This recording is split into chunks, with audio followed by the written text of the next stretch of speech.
What's up, good people of Earth?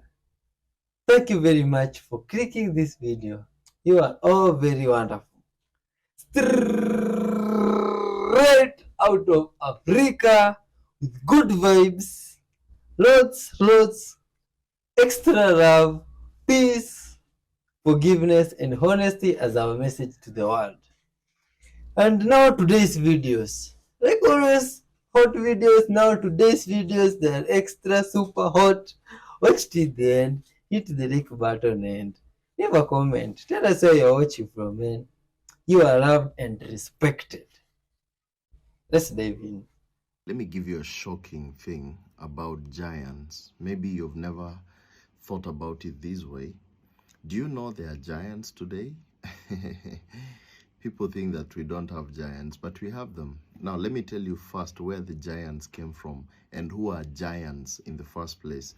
The Bible says in the book of Genesis chapter 6, it came to pass when men began to multiply on the face of the earth, and daughters were born unto them, that the sons of God, who are sons of God, Belai Elohim, or the fallen angels, okay, that the sons of God saw that the daughters of men, that they were fair. They saw they were beautiful, the daughters of men. So these are not human beings. These are sons of God. These are fallen angels. They saw that the daughters of men, that they were beautiful, they were fair. And they took them wives of all which they chose. You see? So the angels are now taking human ladies as wives, okay? And then, and the Lord said, my spirit shall not always strive with man, for that he is also flesh, yet his days shall be 120 years. You see now, it's like something has not added up well with God. He has not been happy. He has not been happy with this kind of thing. And then now we see the picture of the giants. The Bible says in verse 4, there were giants in the earth in those days, and also after that, when the sons of God came into the daughters of men, and they bare children to them. The same became mighty men, which were of old, men of renown. You see? And then the funny part is, the Bible said, there were giants in the earth in those days. Mark that word, eh? And also after that. So even after the floods, the giants were still to come. These are the days of Noah, okay? And God saw that the wickedness of man was great in the earth, and that every imagination of the thoughts of his heart was evil continually. And then verse 6 says, and it repented the Lord that he had made man on the earth, and it grieved him at his heart. And the Lord said, I will destroy man whom I have created from the face of the earth, both man and beast and creeping thing, and falls of the air, for it repented me that have made them. But Noah found grace in the eyes of the Lord. Now, do you see, guys, that there were giants those days? How did giants come to be? Very simple. We have seen that it was a mixture between the human beings and the fallen angels, the Belai Elohim. People try to say, oh, children of Seth versus children of Cain. That's a lot of nonsense. Just go and read very well the translation. It says Belai Elohim. These are sons of God. And they even spoken of in the book of Enoch, whereby we see they landed on Mount Hermon, and that's where they are about 200 angels. And you know what happened? The Bible says those angels who sinned, who took wives, human wives, God did something to them. He put them in chains. So for those who keep on saying, oh, they are not angels, there were some whatever things, see what the Bible says in the book of Jude. In the book of Jude, we still have the same thing. All right? Jude chapter 1, verse 6, it says, and the angels which kept not their first estate. You see, there was a place where they were supposed to stay, their first estate, but left their own habitation. He has reserved in everlasting chains under darkness unto the judgment of the great day. And what happened? Here already we see the picture of it was something to do with fornication. It was something to do with fornication, because verse 7 tells it all. It says, even as Sodom and Gomorrah and the cities about them in like manner, like what the angels did, in like manner. So what did Sodom and Gomorrah do? It was the same picture. They wanted to, people of Sodom and Gomorrah, they wanted to sleep with the angels. I think it was just an in thing. They wanted to sleep with the angels in the days of Lot, and until God sent blindness, and it struck all those people, and Lot and his family, they were taken out of Sodom and Gomorrah. Now, that was not even the point. It's saying, even as Sodom and Gomorrah and the cities about them, in like manner, giving themselves over to fornication and going after strange flesh, are set forth as an example, suffering the vengeance of eternal fire. You see? So now, there were giants in those days. And then the Bible says, they will also be there in the last days. Remember, Jesus said that, as it was in the days of Noah, so shall it be when the Son of Man comes. So we understand that if in the days of Noah there were giants, even right now, there should be giants. And people are waiting to see people with, big bodies and all that. Satan is very sharp. He knows how to camouflage and change things and stuff like that. We know right now we have so many giants. Can I tell you some of the giants? Have you ever heard of mathematical giants, scientific giants, political giants? People who are just extraordinarily different from the human race. They're just too different from you and me. So you keep on crying and say, oh, I want to be like that celeb. I want to be like that celeb. Probably he's a giant. Probably you're the only one who is human.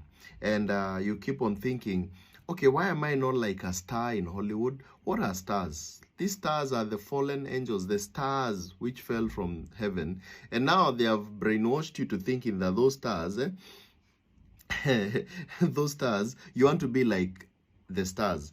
The only thing you have is a star. A star is, you have a star which is light, okay, in you. That is the nyota that Pastor Ezekiel keeps on going to give you, probably for those who go for it. At the end of the day, it doesn't have any star to give at the end of the day. But all it does is pick the stars from you. So now, the point is this. You have a star, you have a light within yourself. But the stars which fell, those were different stars. Those were fallen angels. And right now they are there. So many of them. They are here in this world. This world is full of entities. Entities like this. Let me tell you one thing, my friend, that you don't know. That you're chosen of God. If you can still hear God's voice in your mind speaking to you, how many people in this earth do not hear voice in their mind? Studies say, like when you just go on Google, you'll find that over 50% of people don't have internal monologue. They don't speak. They don't have a voice speaking in their minds. They close their eyes. It's total blank, everything. So they cannot speak. They don't have the voice in them. Those people, they are blank. A robot is always blank. It doesn't have imaginations. If you don't have imagination, if you cannot think, pray to your God and probably ask, are you one of those? But anyway, all in all, giants were there, and they'll also be there in the last days. And there's a lot to understand in this topic. And if you really want to dig deeper, just go and read the book of Genesis chapter 6.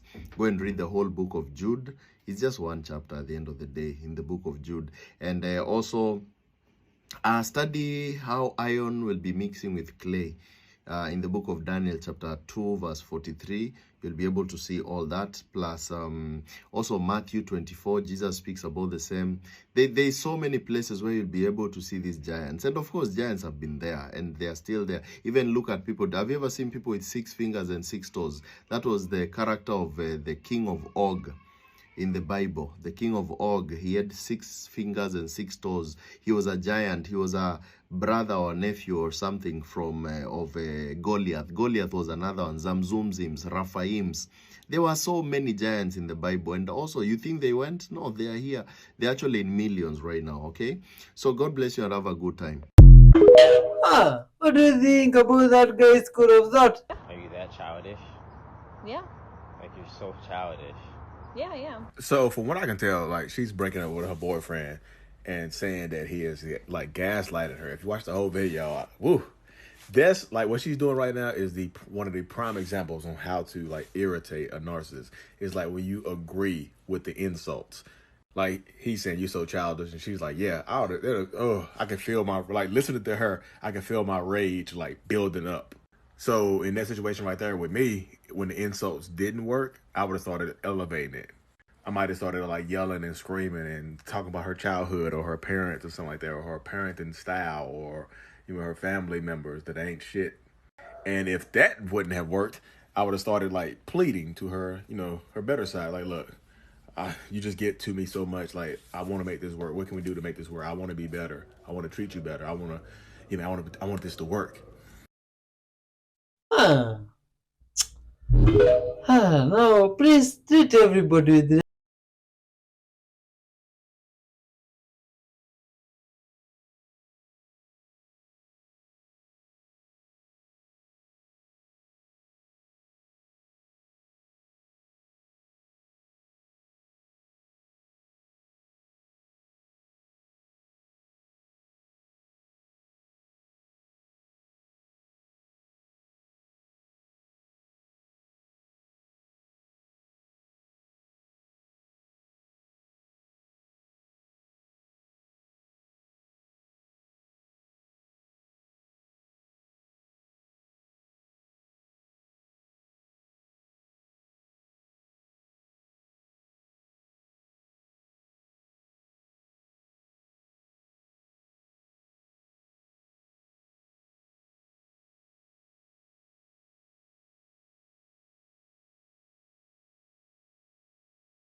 So good. Oh, that's wonderful.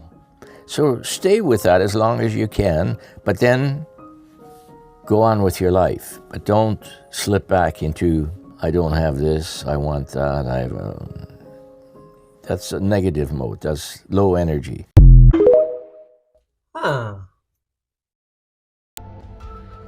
I am having my first ever true glitch in the matrix moment, and I don't know what to think about it. I would see these videos and I thought these people were just a little out there, or maybe there was like a possible explanation that they couldn't figure out, but it just happened to me. So in my kitchen, I'm cleaning my kitchen, I spray down, I spray everything down, I take my black towel, I wipe, and I was like, oh, I can't get that spot. So I put my towel down, I turn around, pick up my sponge, turn back, get the spot, and then I go to grab the towel to wipe, and it's not here.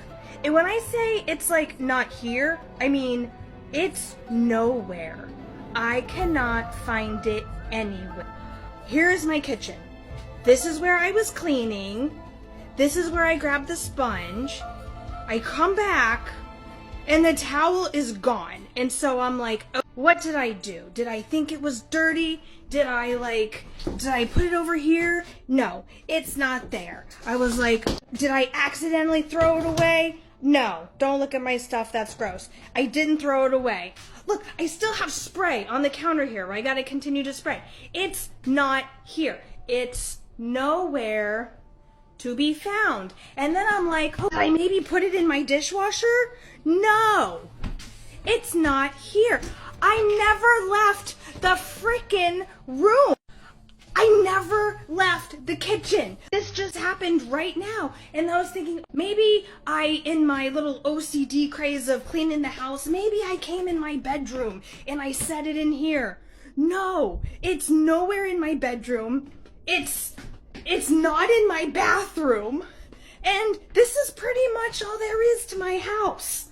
Let me see if I put it in my daughter's room. I never went in my daughter's room. No, of course, it's not here because I never went in here. I don't know what to think. Where did my black towel go? It's not here. Has this ever happened to you? Am I nuts? What is going on? The size of the reflection you see of yourself on a mirror never changes size no matter what you do. Watch. Right now, you fit perfectly inside that rectangle. But if you come closer, you continue to always just fill that rectangle. And if you move really far away, like if you come all the way back here, guess what? You still just fit in that area. Oh, and guess what? The size of the image that you see of yourself on the surface of a mirror is always just, no matter where you stand, half of your actual size. Now this happens because the image that you see of yourself in a mirror appears to be just as far behind the mirror as you are in front of the mirror. So your reflection appears to be twice as far away as the mirror, no matter where you stand, making it always appear to be half the size you would be if you were actually at the mirror.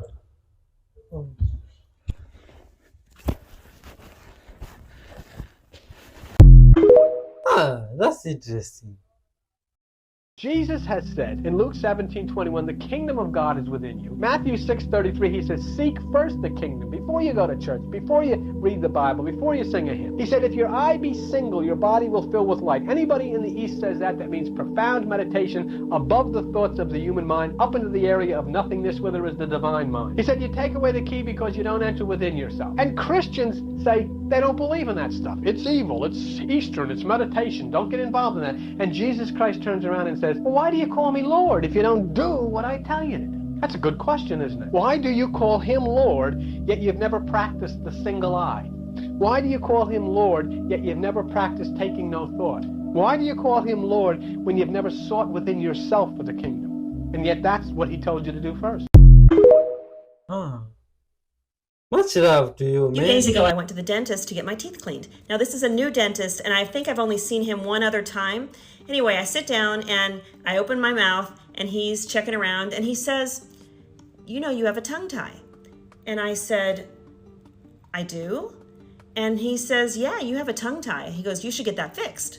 And I thought, I don't know about that, but tell me, how do you fix a tongue tie? And he says, well, you cut it. And I said, you cut it like with an instrument? He says, yes, or he says, most common is with a laser. And I'm like, I'm just thinking, I don't know if I want to mess with something. I said, really, maybe it's not really bothering me. And he goes, well, Vanessa, he goes, you have TMJ. You said, do you have headaches? And I said, my headaches aren't so bad now that I wear a mouth guard. I said, but, he said, trouble swallowing. I said, no. He says, snoring. I said, well, I never snored until menopause, and so that has become more of a thing. And then he says, tense neck and shoulders. I said, oh my gosh. I said, yes, my entire life I've had tight neck and shoulders. And I said, well, what's the downside? There's got to be some downside. And he says, not really, not too much. He said, I'll give you a referral form. So I thought about it, and I was thinking at first, oh, you know what? I don't want to mess with something and then make it worse, especially your mouth. And I'm thinking, I sing as well, like maybe this could make it worse. Like that would be awful. But I have to tell you, I was intrigued. So I left the dentist's office, and of course, what do? I Google.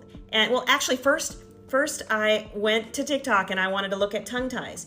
And lo and behold, there's lots to learn about tongue ties. A lot of babies have the procedure, but there's a lot of adults as well.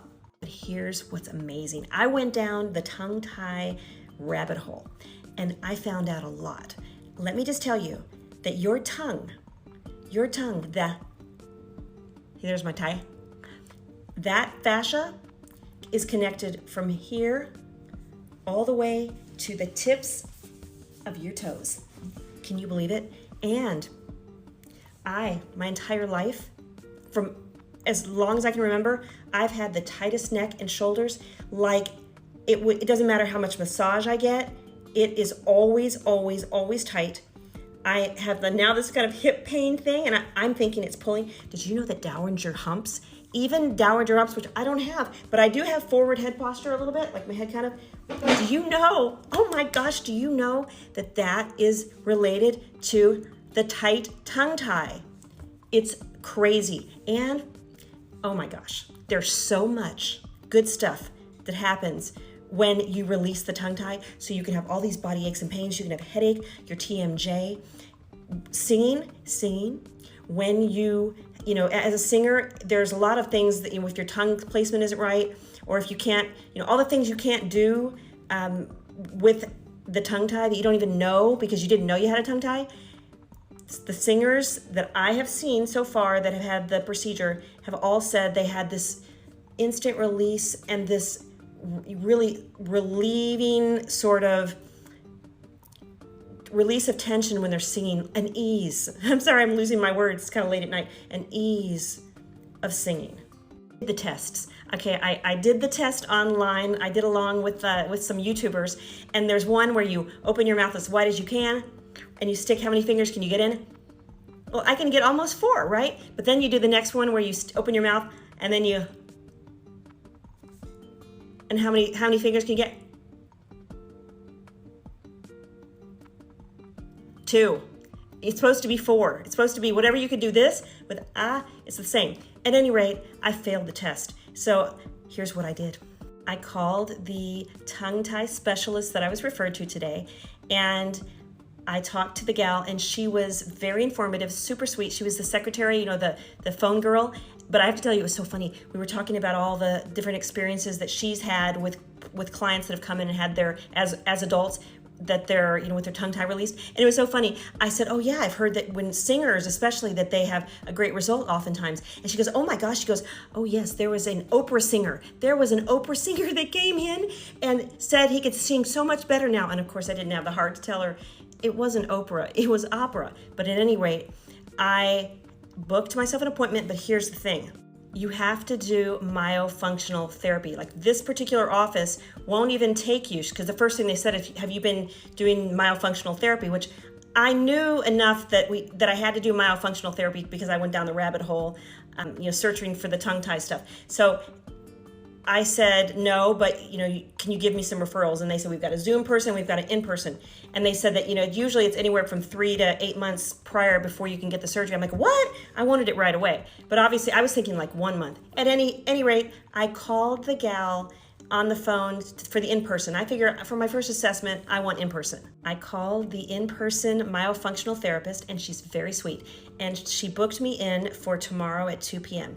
Now, of course, we talked a little bit. I said, how long do you think it will be? And she said, well, probably be about 9 months to a year. And I said, what? 9 months to a year? I said, no. I'm like, she goes, no, calm down. I tend to do that. I kind of jump the gun before I hear the whole thing. She said, no, I mean, that could be potentially the whole thing, but that's part before the surgery. You have to have enough of tongue practice and exercise with the tongue that you can go in and have a successful result with the procedure post, because if you don't, apparently, and just get it cut, that's not good, especially if for years, my tongue has been doing one thing and it needs to relearn. So it's going to take longer than I had expected. But so then, of course, I asked her, I said, well, how much is it? What's it cost per? And kind of a little evasive, but then she kind of says, well, it's usually a package. It's probably going to be, I think she mentioned like $2,000 or $2,500, something like that for the whole thing, but you can make payments on it. I said, okay. At any rate, what I said to the dentist, and what I said to the surgeon, and what I said to my new myofunctional therapy lady is, why has no one, I'm 54 years old, why has no one ever suggested in all the years of me going to chiropractors, for massage, for injections, for all these various treatments and therapies and everything else in between. No one, and x-rays, no one has said anything about, hey, can we check your mouth? Can we see what's going on with your tongue? And how about my dentist? All the dentists through the years that even made my, $1,800 mouth guard from years ago. Why did he not know about the tongue tie? By the way, my youngest daughter has a tongue tie. I'm going to be the guinea pig. I think my sister, you know what? They say it's hereditary. So I'm going to be the guinea pig, and if I get great relief, I will be like shouting to the rooftops. So I'm going to take you guys on the adventure with me. I figure I'll make this a series because we need more information about tongue ties and the fact that your body carries all this pain that could be connected to the mouth. This could be the $1 billion solution. Tongue tie. It's called frenotomy. Frenotomy. I am really excited. I'm so excited. Listen, when you watch these, I'm whispering. When you watch these videos of these patients, they do before the surgery, they take pictures and video, and then they show you during the video or during the procedure, and then they show them right after. And it is amazing, like their whole body, many times it is like an instant. There are people in the chairs that are like, instantly it felt like, one lady said it felt like she went to Hawaii, like she was on vacation, that feeling of relaxing. It is miraculous. These stories of hope. If you've got pain in your body or in your face or your posture or anything, tongue tie might be the culprit. Stay tuned. Tomorrow's my appointment. I will be updating you, and you're going to go along for the ride. I'm going to show you every step of the way. We're going to do it together. Okay, I'm going to go to bed now. Bye-bye. When I was texting the myofunctional therapist all my information with my name, she sends me a message and says, do you have a sister? Your name sounds familiar. And I said, yes, I do. And I told her my sister's name. She goes, oh my gosh, because your sister, we do Taekwondo together. Like your nephew is best friends with my son. I'm like, small world. I just love that, don't you? And there's something that just makes me feel kind of warm and fuzzy that I'm going to be spending my money with someone that's good friends with my sister. Okay, I'm really going to bed now. Night-night.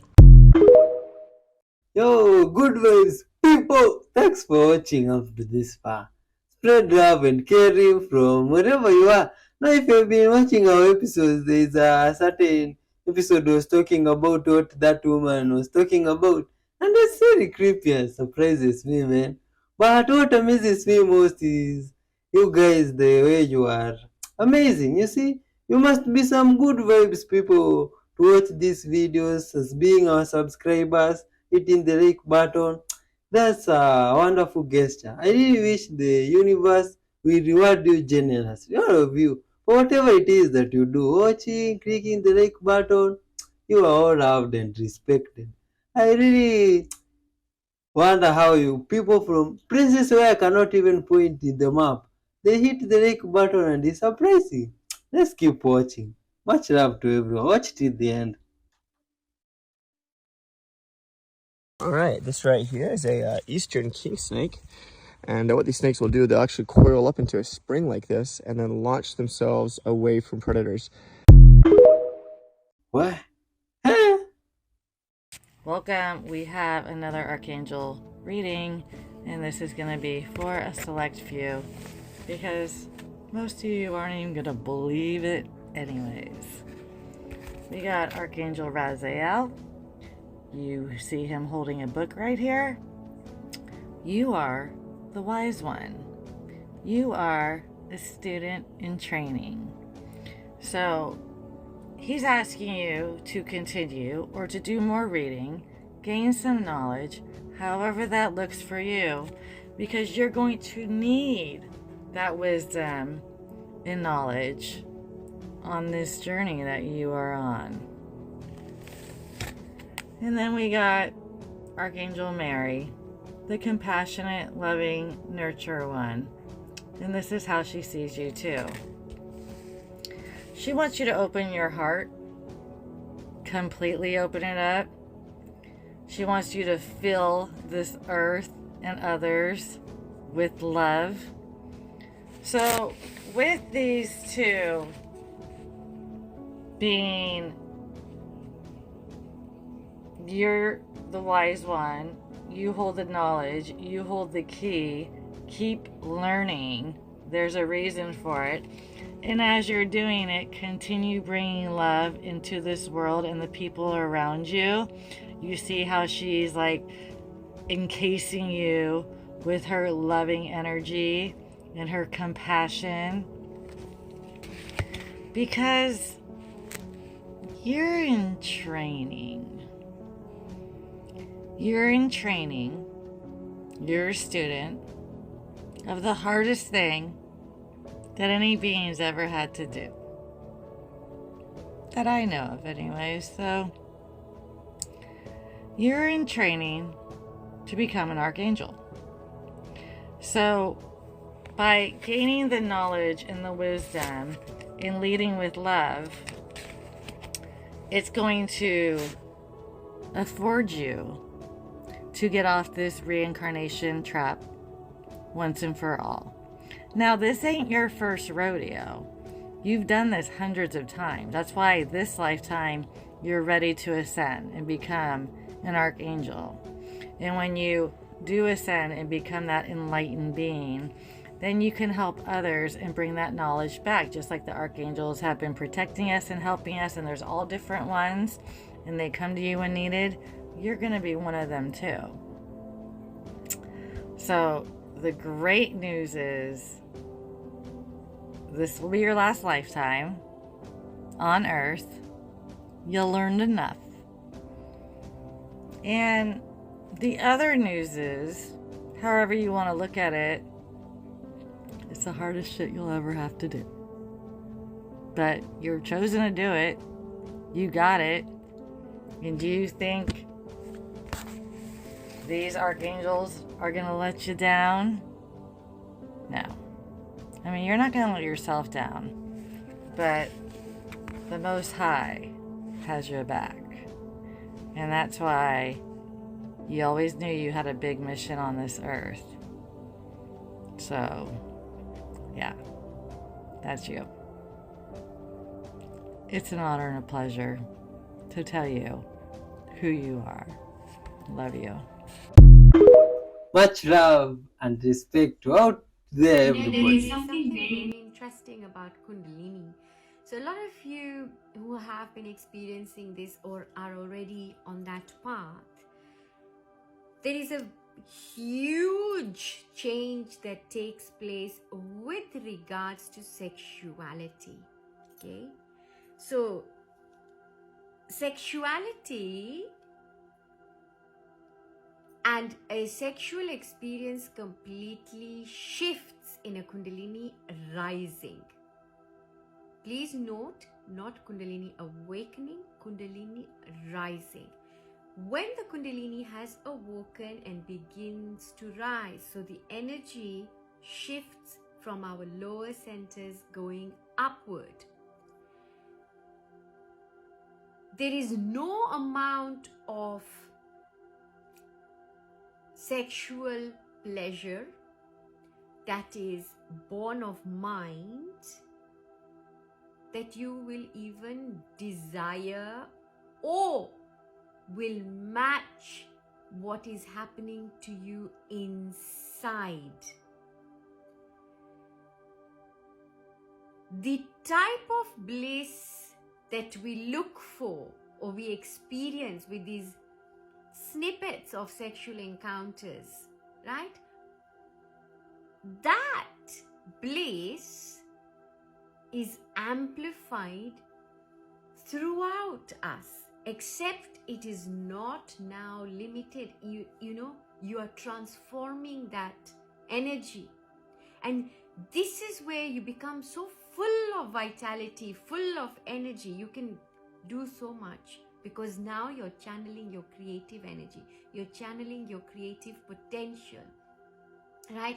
So this is now where some of you had asked me the question of tantric sex. Somebody had asked what it is and whether we can transcend and whether we can the bodily experience. And this is what happens, is that you experience all of that bliss without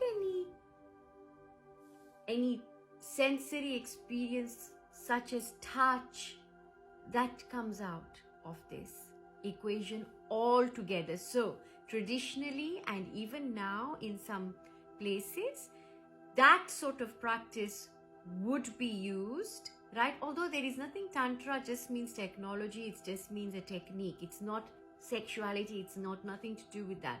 But it is you harnessing that energy, of finding a way of channeling that.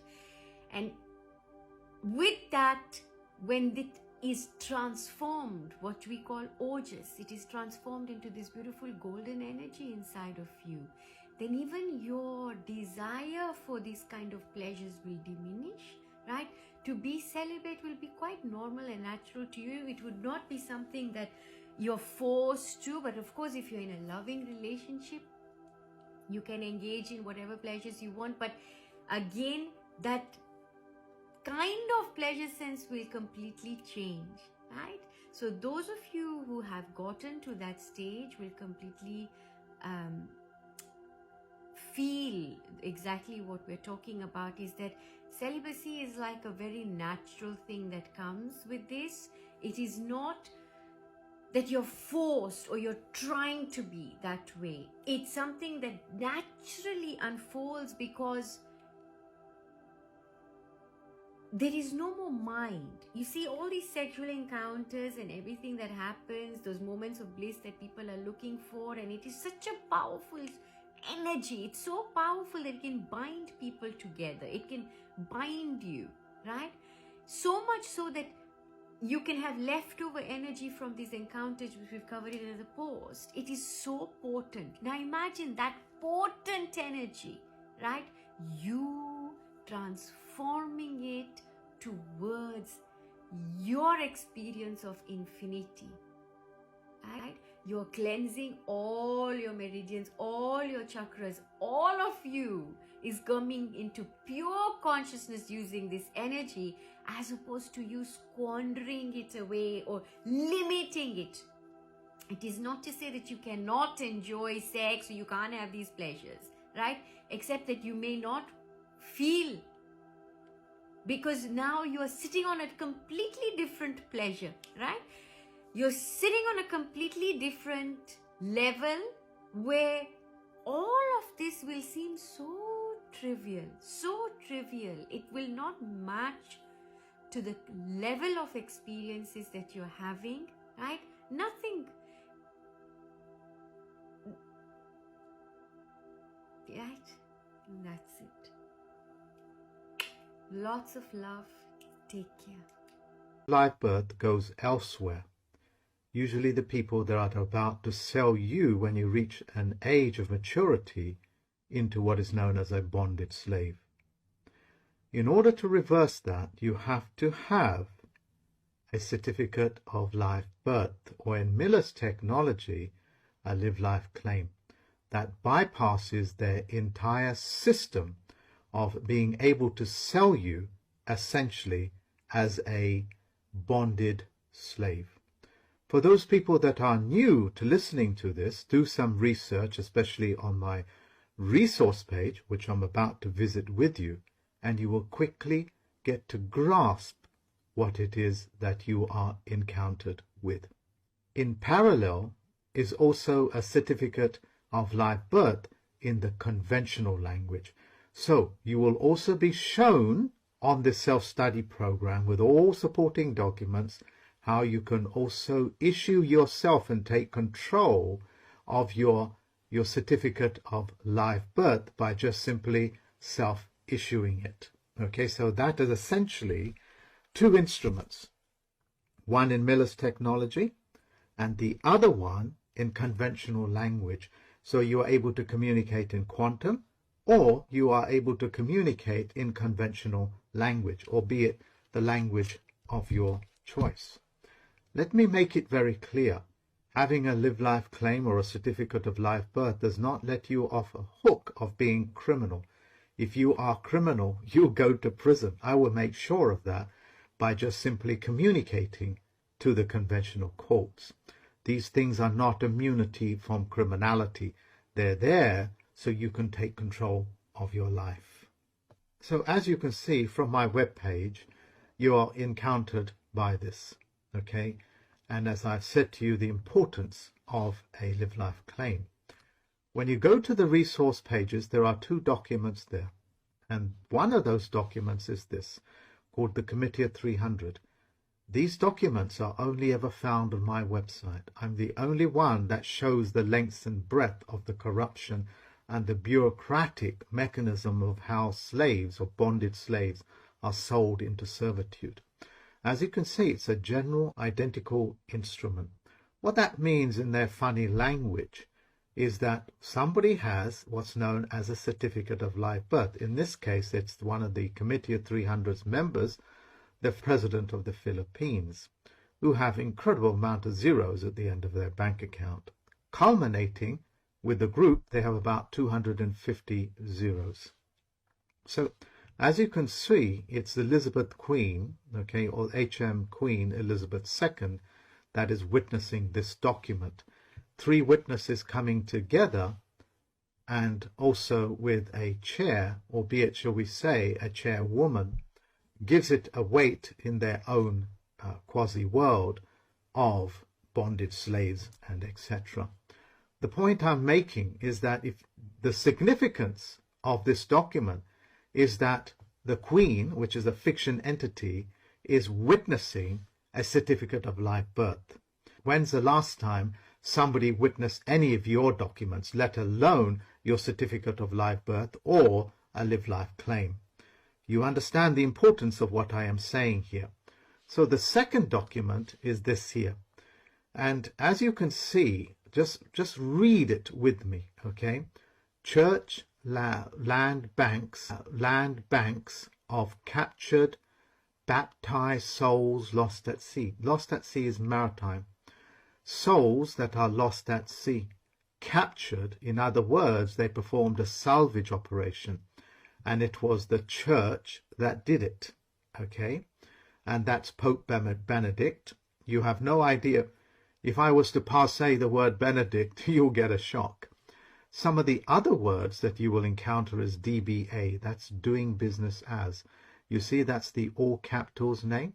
In other words, they're taking control of their all capitals. And then you have the White Pope, the Khazarian warlord, and so on and so forth. Doing business as is all capitals name, the Black Pope.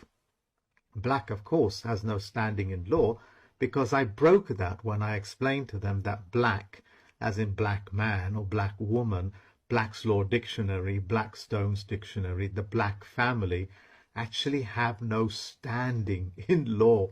They're actually all acting out in fiction and getting the general public to believe that they have any powers. The importance of this is that you are able to overturn. Let's have a look at some other names, shall we? A permanent named debtors on forfeit of public and private bonds, aka preferred and common stock chosen goyim, aka tax slaves.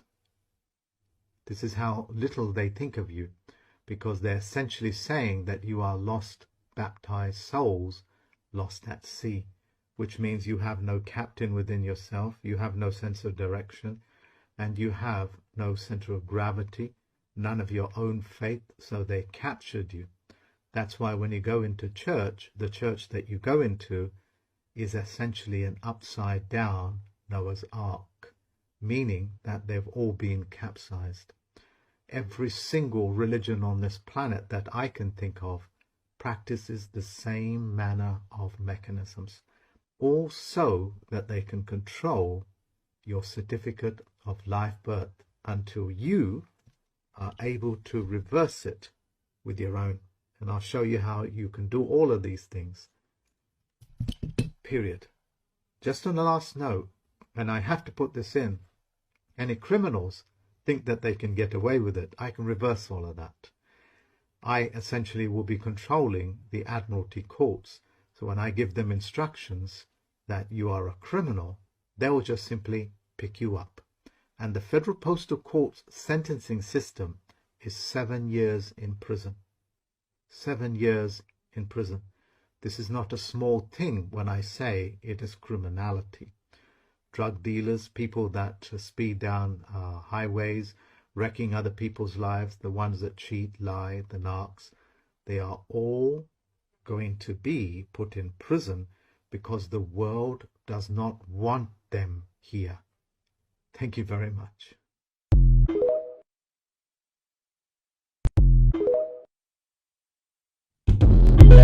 Share your thoughts about that, man. Please. Reason number 3 why I love men is because they put in those little lips, like whatever they're called, the little pouches, the little couches. You'd be like, why do you even do those? Like, what do they do? They'll be like, I don't know. Like, dude, none of them have a reason. None of them know what that feeling is that it's providing. I mean, similarly, you could ask them why they love you. They don't know that either. They won't be able to answer that question either. The I love you. Well, yeah, what do you mean? I thought this is already on the board. Yeah. This script is already, I don't know. I'm coming to pick you up from the airport. Yeah. You should know, that's already understood. Why? Yeah, I don't know. It's all in my head. If we keep like wanting to hang out, we love you. How do you know? They just keep wanting They're to like, hang hey, out. do you want to hang out? Yeah. What are you doing after work?